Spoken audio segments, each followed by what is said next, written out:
There's this thing called the illusory truth effect. And the basic idea is that the more times you hear something or maybe experience it, the more likely you are to believe that it's true.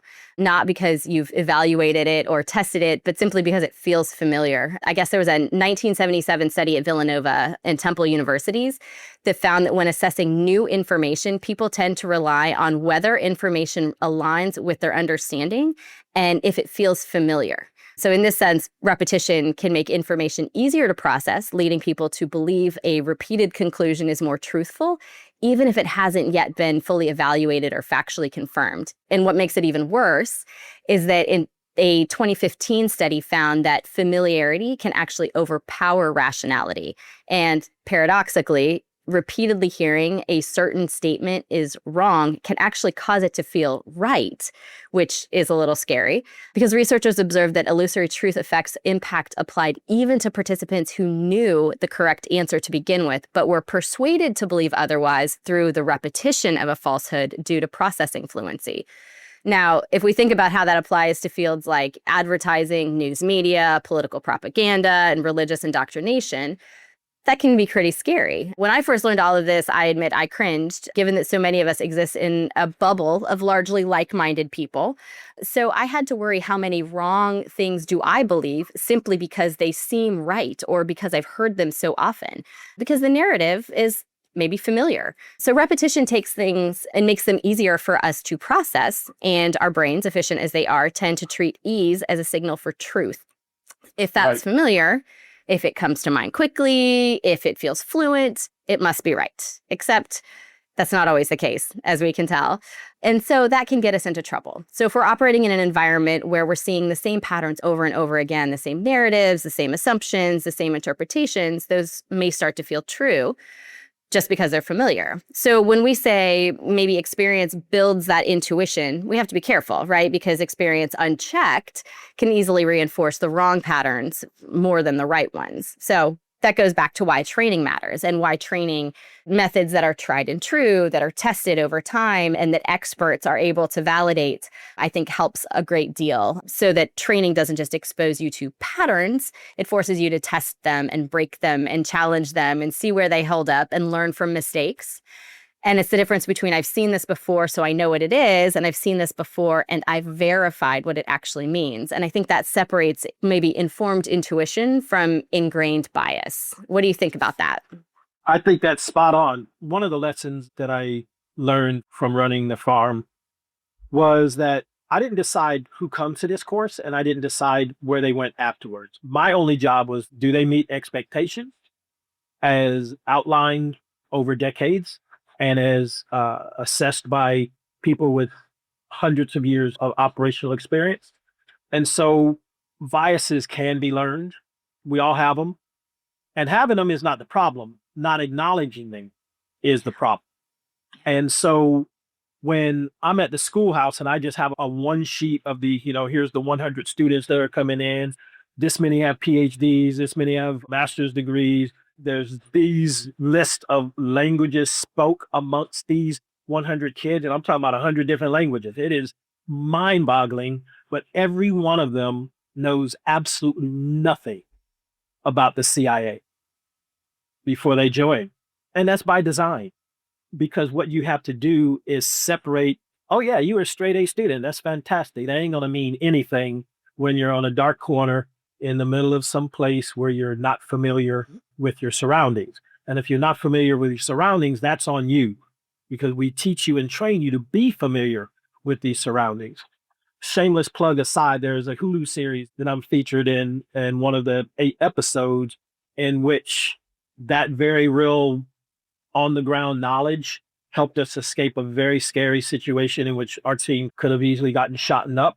So we knew the routes. I knew all the ways in, I knew all the ways out. And guess what? The road, as you viewed it 5 days ago, they just put up a makeshift wall right there. Guess what? Now it's a dead end. And are you stuck? Can you get around it? Where's the alternative? And you don't have time to be looking at a map and trying to figure out that stuff on the fly, which is why you train, which is why you practice, which is why you sit down in a safe room in your home and talk about, okay, if we get to point A and it doesn't go the way what's our next move? So there's very few scenarios that's thrown at us in the field that we don't have at least have thought about. Every now and then, there's some things you just can never predict. But for the most part, because you probably know the environment better than most people, even some of the natives that live there, because you're looking at it from a very, very different security and safety perspective, and not, is this a shortcut to the market where I can grab water or whatever? And it might be that, but the bottom line is, why cats have those whiskers on their face? Because the width of their whiskers is how their body can turn around. So those are like little radar indications and warning. Oh, ooh, yeah, I can put my head in here, but if I put my whole body in here, I'm not going to be able to get out. That's us. We're always that curious cat. If I stick my head in this, ooh, what's going on over there? Am I going to get it shot off, or am I going to stop from someone else from getting their head shot off? Well, the only way to do that is to stick your head in there and hope that all your training and all your approach to how you stick your head out matters. The learning becomes so second nature and such a part of you that I couldn't drive by a street without thinking, ooh, that'd be a great brush pass site, or that'd be a great place for a brief encounter, or that's tucked away enough that I could probably have a developmental meeting there. Whatever it happens to be, nothing is the same anymore. You never see the world the same anymore. People ask me what I look for when I walk into a room, and everybody sits with their back to the wall and they always know where the exits are. Like, yeah, you should know that before you walk in the room, first of all, and not the door you entered. That one doesn't count. You know where that door is, and you know where it led from. Where's that other door go to? Well, I don't know what's behind it. Now, do you go push a door that has, alarm will sound, you go through there? No. But if somebody's shooting, would you? You better. You don't care about an alarm going off. Oh, if I pull this alarm, everybody's going to be mad at me because the sprinkler systems are going to come on. Well, those sprinkler systems could discombobulate, the attackers just enough for someone to save a life. You're going to do things that just make sense at the time, in the moment, to do it. And then you live to breathe, live to fight another day. Anyway, I know my degree is in psychology, and my minor, if I was able to declare it at the time, would have been either in religion or in criminal justice. And I'm like, so religion, law enforcement, and picking into people's brains. I'm like, yeah, that's what interests me. People are so interesting to me. Even people who think they have boring lives have no idea that their lives could mean something to someone. Every one of us has got a story. Every one of us has got a situation, a scenario that's going to help someone learn from it, and identifying what those are and passing that, paying it forward, paying that knowledge forward to whoever it is. We used to play games with the kids, spot the diplomatic plates, and you would find the North Koreans and the Russians and the Chinese, and you'd play I Spy. Okay, kids, if you see a 55 car, remember the time of day and where it was. So they would come back at the end of the week and Papa, look, I saw a 55 car here on this day and there. And guess what? I just turned these little kids playing a game into me tracking basically life patterns of the people that I'm interested in. I don't know who's driving that particular car. I can figure that one out later, but I know he went to the grocery store on this Tuesday at this time, and we're creatures of habit. Eventually, I can probably figure that out. So I taught my kids to be self-aware. If they're walking by someone, first thing you look from the shoes up, not from the head down, because you can switch the top out, but very few people switch out their shoes. And if you know what the shoes look like, then you'll know what to look for the next time. Keep distance between you and a person. If they are close enough to touch you, they're close enough to hurt you. And if they step forward and you step back and they keep stepping forward, that's a sign. They do not mean you goodwill. They probably mean you harm. And all these little things, and you try not to freak kids out that the whole world's out to get them, but most people are in scenarios and situations because they didn't recognize quickly enough the threat that this person posed. Ted Bundy, by all measures, was a charming dude, handsome, an attorney, and evil as evil exists. And I can't imagine the people who had to experience him when he was in his true self. But guess what? He was a smiling, good looking guy. And people think that is friendly. Well, it could be, or it could be a facade. Serial killers is one of my things that I studied growing up. Wayne Williams, Atlanta child serial killer.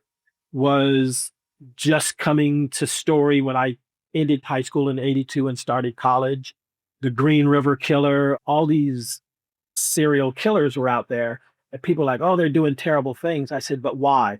If you understand why, and I'm a certified coach, and they say even to begin to get to anywhere close, you have to ask why 3 times at a minimum. Why? And most people are never going to give you the full why the first time. You got to continue to dig and build trust as you're going along. And so that helps with biases. That helps with misreading a situation or overconfidence, because what you're doing is you're thinking methodically and you're learning how that person thinks that way, or maybe even why they think that way. And if you have that, the why will always lead you to the who, almost always. Law enforcement, intelligence, maybe not in genetics, but it's very important to ask why. Why is probably my favorite word on the planet. And I tell people, I'm like a third grader, because I'm going to be asking why, over and over again. And sometimes they just look at me like, man, that was like 7 whys in a row. I said, yeah, but if I had stopped at the first one, what would I not have learned? And they usually sit back and say, okay, I see your point. The 5 W's. And maybe this is a way for people to train themselves, because you can train yourself to listen. You can train yourself to be a better receiver of information, but it's learned and it's practiced and it's executed either successfully or as a learning situation, a challenge that next time I won't make the same mistake. I'm a huge proponent of training, and people need to grasp that adults and children learn very differently. Adult learners, you have to hear something they say 7 times before it sticks. You have to hear it repeatedly before it sticks. But as you mentioned, 7 things that are all wrongs told the same way is just as powerful as well. But if you keep asking why, one side is going to fall apart and the other isn't. It's always the ones who are not true to themselves, not true to the facts, the realities, that they don't want you to ask questions. They just want you to accept. Well, that ain't working for me. Didn't work for me as a kid, and it doesn't work for me as an adult. I need to understand why. And if I can't understand why you're doing something, then I'm never going to understand how to stop you from doing that something. For sure. And I kind of was laughing as you were talking about the why, because I know you have definitely asked me why a million times over, and I love it. I know what you're doing, but you're helping me to kind of dig into my own thinking and my interests and why I believe something to be true, or why I might want to do something, or those kinds of things. And so it's so powerful. And I think, like you said, it kind of goes back to evaluating why we teach things the way we teach them, trying to understand what is the why behind this. Why is this effective? Why should this work? And really digging into those questions, because a lot of times, both in leadership and in intelligence, we don't always rise to the moment. We hope we will. We think we will. We like the idea that we will, but we often fall back on the systems that we've built, right? And we have to have built good systems for how we think and how we evaluate situations. The better those systems are, the more our instincts become something we can rely on, right? When we've stress tested them, when we've asked the whys, when we've really dug into that and understood. And so, yeah, there are going to be times when we're relying on quote unquote instinct. But the real question, I think, is what kind of instinct are we relying on? Has it been examined? Is it just reactive? Is it built on assumptions that maybe we haven't tested? Or is it something that we've refined through experience and training and reflection and discipline?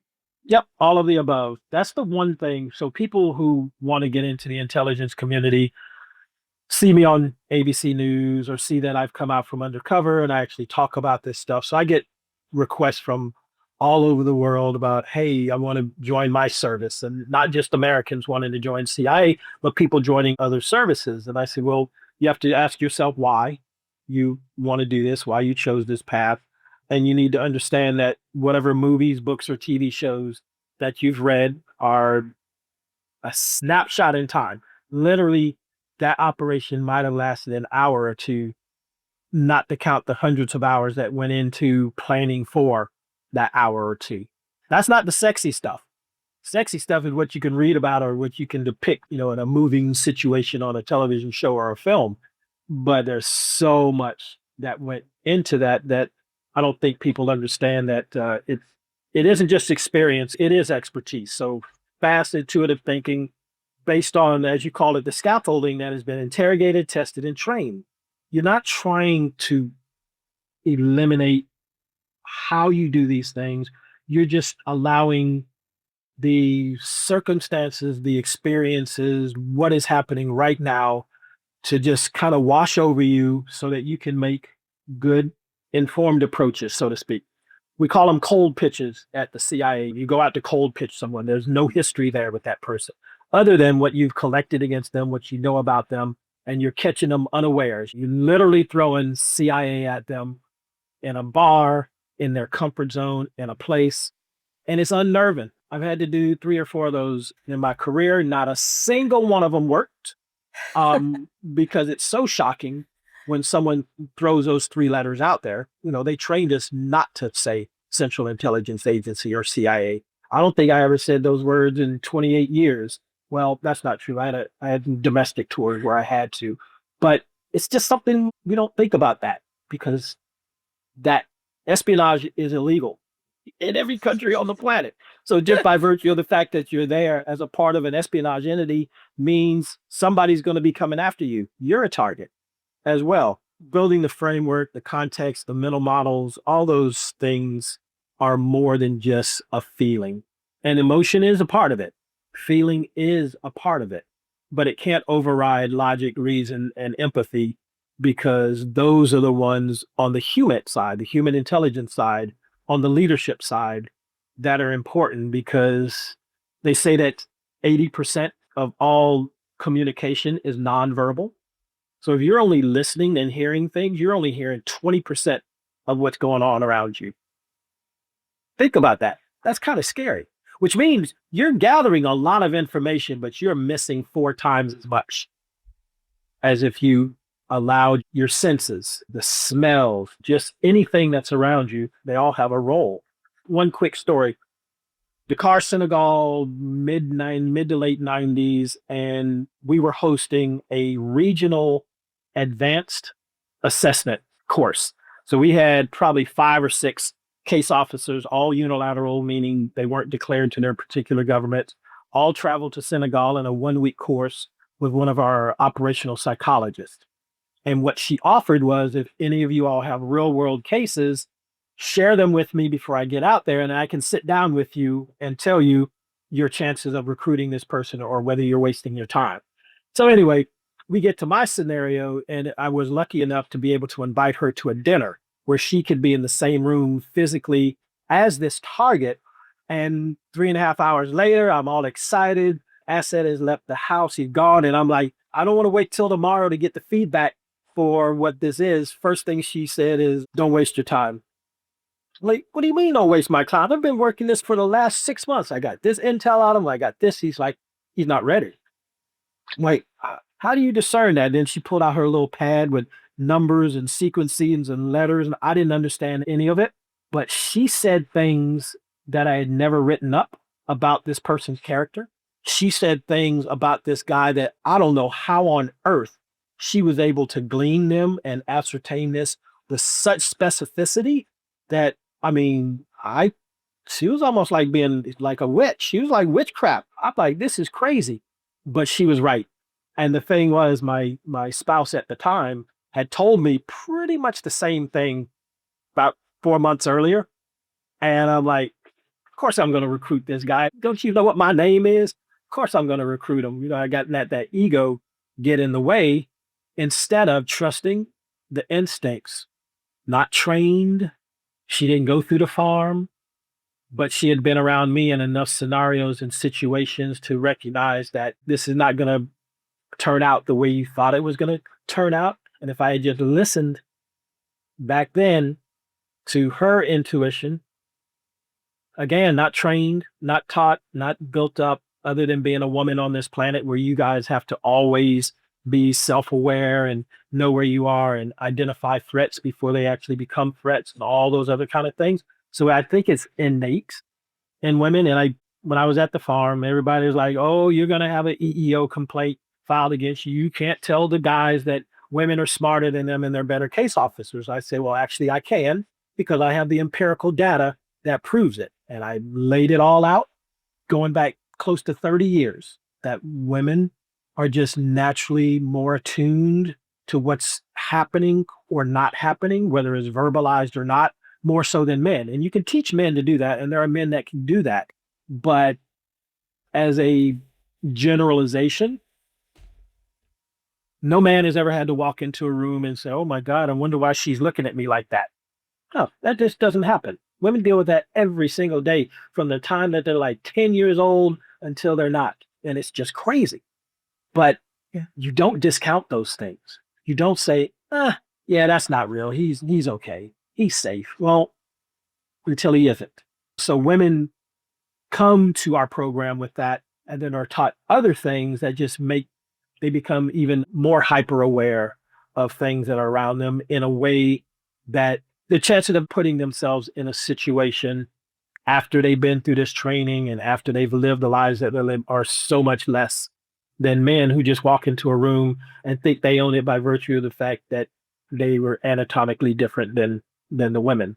I think that's one of the failures of our program is not reinforcing the fact that these traits, and by these traits, I mean a natural self-awareness, a natural curiosity. Every one of us has been in a relationship or had someone in a relationship where they had a baby and the wife or the girlfriend says, oh, so tell me about Susie. Like, oh yeah, she's healthy and the baby's healthy. Well, is it a boy or a girl? Oh, it's a girl. Well, what's her name? How much did she weigh? How long was she? You know, all these things that you wouldn't have to ask a woman that. She would just tell you. But a guy's like, well, she's safe. Mama's safe. Baby's safe. All good. Well, no, man. There are details there that matter. Like, who does she look like? You look more like the husband side of the family, and you know what? Those are just things that women just naturally do, and quite frankly, multitasking in the schoolhouse. Of course, we give you more than you can handle. That's the whole purpose of it. That means you have to rack and stack and make decisions based on something's going to get done and something's not going to get done, and you just don't want the important thing to be in that pile of not getting done. So women are better at multitasking. Women are more curious, and women have an innate built into them through experiences over their lifetime of figuring out threats. You can teach some of those things, but most of those are learned, and women just learn them a whole lot earlier than men. And in a situation that began as real and then came to light to them through experiences at the farm. And I can't speak for a woman. I've never been one, never going to be one. But when I explain it to them, most times I get exactly what I'm seeing right now, where you nod in your head like, yep, that is so true. Women are just natural born case officers. I mean, I Which think also, it's, which yep. also, hold on, don't get happy. Oh, Which also okay. means natural born manipulators. And I don't always see manipulation as only negative connotations, but at the end of the day, that is what we did. That is what we got trained to do. That's what we got paid to do. And if you did it really well, that's what you rose up through the ranks by creating a scenario, selling that scenario to whoever it is that you're trying to recruit, and then turning that into intelligence production, into recruitments, into surveillance, whatever it is that you're using that asset for. But at the end of the day, have you manipulated that person? Yes, you have. Absolutely, you have. Well, and it's funny because I've wrestled with that a little bit too, because, manipulation has such a negative connotation and nobody really likes to be known as a manipulator, right? And so, Exactly. I've thought about that a lot. But you've said it earlier in the conversation about using your powers for good and not evil, right? And so if you're approaching something with ulterior motives, are those ulterior motives positive or good or benign, if you will, or that kind of thing. And so if Right. you're doing something that you genuinely believe to be good and right, does that offset the use of manipulative tactics. Well, I guess the judgment is in the eye of the beholder on It that is. one. It is. But yeah, it is a bit of a challenge. Well, it has been so, so wonderful having you, Darrell. I could sit and chat with you and listen to you tell stories all day long. Do you have any final thoughts or anything before we close? I do. It took me a while to figure out the name of the podcast, Unknown Knowns, and I recall perfectly watching Donald Rumsfeld as Secretary of Defense stating this very famous quote: "There are known knowns. There are the things that we know we know. We also know there are known unknowns. That is to say, we know that there are some things we just don't know. But there are also unknown unknowns. The ones we don't know, we don't know." Now, at the time, every medium on the planet was just all over him for that comment, and it made perfect sense to me. But what he never said was unknown knowns. That was actually a Slovenian philosopher, Slavoj Zizek, and I'm sure I'm butchering his name, but he's the one that said there's actually a fourth pillar, the unknown knowns. And for me, that's it. I don't need to understand how I came to this. I just need to understand that I have seen or witnessed or been a party to so many different scenarios and so many situations that when I'm looking at it, I know that it's more than just the ability to make a judgment or decide quickly, but that it is based on substantial prior knowledge, experience, and expertise. So, the one thing that I always tell people, if you want to silence the critics, you have to produce results. And producing results in the face of people who said, nah, this can't be done, or you don't know what you're doing, is probably one of the more rewarding feelings in the earth. Not, I proved you wrong type of thing, but I didn't listen to the naysayers. I didn't allow these people to talk me out of what I inherently, innately, and implicitly knew to be the path that I should be pursuing in this. And I don't really consider myself an expert in anything, but for the purposes of my time on ABC News, I tell them I'm an expert in North Korea, Iran, and terrorist organizations. Because that's what I did in every assignment that I ever lived in. It's the people that I feel most comfortable talking about, whether it's my military experience on the Korean Peninsula or my experiences on the African continent in Southwest Asia or Europe. At the end of the day, there's still so much that I don't know that calling myself an expert is just hard. But I do believe I'm an expert in human behavior. I do believe that I have honed my passion of puzzles and figuring stuff out, my absolute desire to fight for people who can't protect themselves, which takes me to the board that I sat on with Peace for Kids, basically emboldening and helping foster youth recognize that they're more than the circumstances that they were born into, or whether I'm chasing down people who are selling children either for sexual purposes or to work in sweatshops or whatever. So children, elderly, and people who can't protect themselves, I don't like bullies. So I tell people, become an expert, however you define that, know as much or more than whoever it is that you're talking to. If you don't know the answer to something, be the first person to say, you know what, I have no idea what the answer is, but by this time tomorrow, I'll have one. Or by the time I go to sleep tonight, I will have an informed decision, because results trumps everything. Results, the naysayers, the haters, when you produce, that's all businesses care about. That's all your family cares about. Were you there when you said you were going to be there? Did you deliver what you said you were going to deliver? Those are things that aren't inherent to or innate to men or women. It's just humankind. And yeah, Maslow's theory of the hierarchy of needs. No one wants to think that they can be boiled down to 6 or 7 categories, but we can. And whether it's Myers-Briggs and the 16 possibilities that you have, or Hogan's assessment, when you learn what truly drives someone, and that comes through asking why, that comes through informed intuition, that comes through searching the answers to those unknown knowns, then I'm never going to be satisfied with any answer. They say that art is never finished. It's only continued. It's only the beginning of whatever it is that that artist was trying to convey. I feel the same thing about intelligence work. There's far more policy failures than intelligence failures, and we've had a lot of them over the years.